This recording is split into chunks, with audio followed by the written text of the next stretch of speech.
Chapter 5, A Nighttime Raid. Father Murphy had, as usual, spilled a little wine in the sacristy. Hildegard didn't touch the stuff herself, but Roderick liked a nip now and then. She summoned him after things were closed up and the church was empty. Then she watched while he cleaned the counter, licking the wine tidily. She had just overheard very bad news, and he would be the first to know about it. "There," Roderick said. He sat up, balancing himself with his tail, and looked around. He hiccuped. It didn't take much wine to make Roderick a little tipsy. "Any more?" he asked hopefully. "Sometimes he dribbles some on the floor. I could get it before it soaks in." They both peered down and examined the carpet from where they were perched. "Just old stains," Hildegard said. "Nothing worth licking." "I guess not." Roderick looked a little dejected. He always hoped for a major spill, but Father Murphy was pretty careful with the wine. "Well, I think we're finished up in here then." He giggled a little. "Thank you, Hilly. You're a dear." She glared at him. She hated being called by that nickname, but he didn't notice. "Time for a nap," he announced with another small hiccup. "Wait, I have news." "News?" Roderick hopped down to a low shelf. "Don't tell me Millicent's expecting again." "Please." No, it's not that." Hildegard jumped down and sat beside him on the shelf. She noticed a satin ribbon extending from the edge of a prayer book. Satin was tasty, and she was tempted, but she let it go. "We've been so vigilant about Millicent's babies," she said, "that I fear we may not have been sufficiently attentive to some others." "Others?" Roderick asked. "Vivian's litter," Hildegard said. "Them? Awful bunch. Poorly behaved." Roderick gave an exasperated snort. "Indeed. And Vivian allowed them to run loose, all around the sanctuary. They played hide-and-seek among the kneelers. She said they'd been cooped up and needed some exercise." "When?" "Just before the service. I was in the kitchen at the time." "Were they seen?" Hildegard nodded. "The entire altar guild." "Oh, no! Was there shrieking? And eeks?" "Apparently I didn't hear it. Others did. I was dealing with the traps, getting the cheese extricated." "Oh, and thank you for that, dear," Roderick said. "It was a lovely Vermont cheddar." "Yes, I know. I had a taste." At any rate, the altar guild saw several of Vivian's offspring. Roderick made a sound. "She should have better control of them." "Well, of course she should, but they're 5 weeks old, Roderick. You know what that means."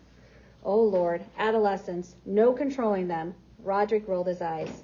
"I told her to give them a lecture this morning after confession. Explain to them what 'we have done those things which we ought not to have done' means. They won't listen. Adolescents never listen." "I fear the consequences," Hildegard said ominously. "They know now that we are more than one." "You really think? Consequences?" Roderick had become drowsy because of the wine, but now his eyes widened.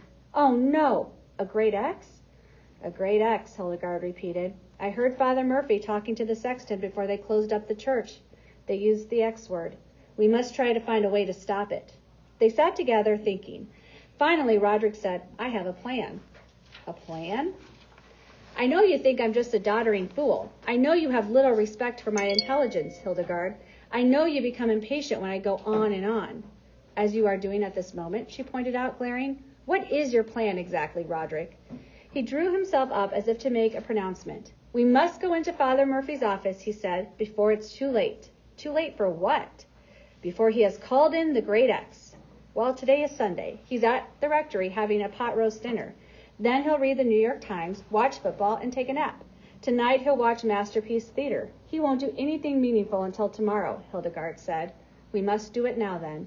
"Do what, Roderick?" Roderick took a deep breath. "It won't be easy," he said. "What won't?" Roderick hiccuped again, excused himself politely, then said in a determined voice, "We must eat his telephone book." It was certainly not going to be easy. Hildegard and Roderick quickly gathered a group of stealthy, strong helpers. Frederick and Marvin were well known for having once gnawed through the base of the pantry door. They made an opening small enough that it went unnoticed by the humans, but large enough that during the night several regiments of mice entered and removed a great many peanut butter crackers that had been stored there for use on a Sunday school hiking trip. Jeremiah was famous in the church mouse community for having chewed access once through the base of a heavy polyurethane trash can at a time when a youth group pizza get-together had deposited many leftover crusts still daubed with cheese. Quite a find. There were 12 of them altogether, most selected on the basis of their proven chewing ability, and a few, such as Norma and Charles, picked because of tidying skills.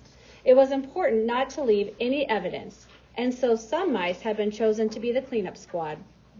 Now, knowing that Father Murphy, next door at the rectory, was watching a football game on television and drinking a beer, which would make him very sleepy very soon, the team of mice, all 12, gathered in the narthex. The church was empty and silent. There was no need to sneak for a change.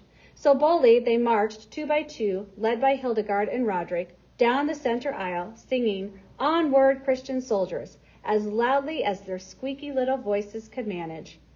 Then, after they had turned right at the chancel and passed through the south transept into a hallway, they stopped singing. At the end of the hall, they entered Father Murphy's office silently, in a single file. The room was tidy, with everything neatly arranged. His cache of candy was well hidden, and the solitaire game was gone from the table, the playing cards neatly in their box. Magazines were stacked, and the newspaper was folded. Good. Hildegard had worried that it might be in a drawer, but the thick telephone book was right there on his desk. "It's huge," squeaked Friedrich. "Humongous," Jeremiah agreed, "and it won't even taste good." One by one, Hildegard leading the way, they jumped first onto Father Murphy's chair and then to the desktop. They surrounded the thick book, eyeing it with apprehension. "I have a thought," Hildegard said suddenly. They waited, listening. "If we could open it," she began. "I think we can," Marvin said. Marvin was the strongest of all the mice. He moved forward and put his front paws on the side of the book. He riffled the edges of the pages. "If we all push at once, it will open, I think." "Well," Hildegard explained, "if we can push it open to the X's." "Brilliant," interrupted Roderick. "Why bother eating the A's or B's or C's? We just need to find the great X," the mice shouted in unison. They lined up along the edge of the book. "Count of 3, Friedrich said. 1, 2, 3. Everyone shouted squeakily and pushed. The thick book opened slightly at the middle. "Hop inside and keep pushing," Friedrich directed. Huffing and puffing, the mice scrambled up the side and into the opening. "I'm too old for this," Hildegard complained. But she held her own. "Now push," Friedrich commanded. "Really, really hard." Grunting with the effort, they all pushed and the book opened wider. "Don't let go, or we'll be squashed," called Jeremiah. Determinedly, they pushed, and finally the book fell completely open on the desk. Whew!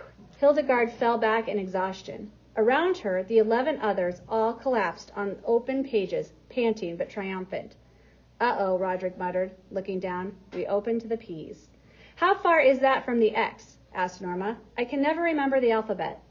"Quite a distance, I'm afraid," Hildegard said. She stood up. "But from here it's easier. We'll just turn a few pages at a time until we get to X. Look." She lifted a page with her paw, and they could see how light it was. But there were such a lot of them. "Or we could eat them," Marvin suggested. He took a small bite of a P page and made a face. "It tastes awful," he said. "Hey," Friedrich shouted, "look." He aimed his tail carefully and flipped a page open with it. "We can do it with our tails. Are all of your tails in good shape?" There were squeaks and nods. "All right then, line up."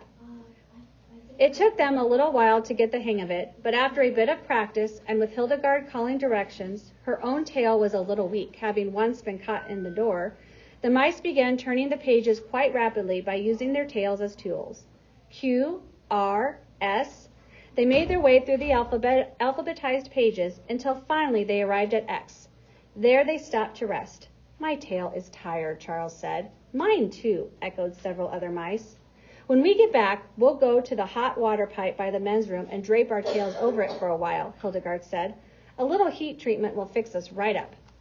She jumped up on the open page. "You know, we don't even really need to eat all the X pages. We just need to find the great X and destroy that page.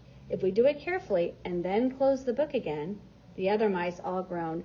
Closing the book would mean another huge pushing effort. "Well, maybe we could leave it open. He'll probably think he left it that way. We'll just have to nibble the edges so carefully that he won't notice the missing page." "Norma and I will tidy it up," Charles said. "We're very, very good at that." "All right," Hildegard announced. "Let's find the great X." She looked down at the page she was standing on and read, "Extreme Bodybuilding." "Nope," Friedrich said. "That's not it. X-rated DVDs. Nope. Exercise bikes. Nope. Excellent cake decorating. Nope. Hildegard read on and on through the 3 full pages of X's, but the great X was simply not there.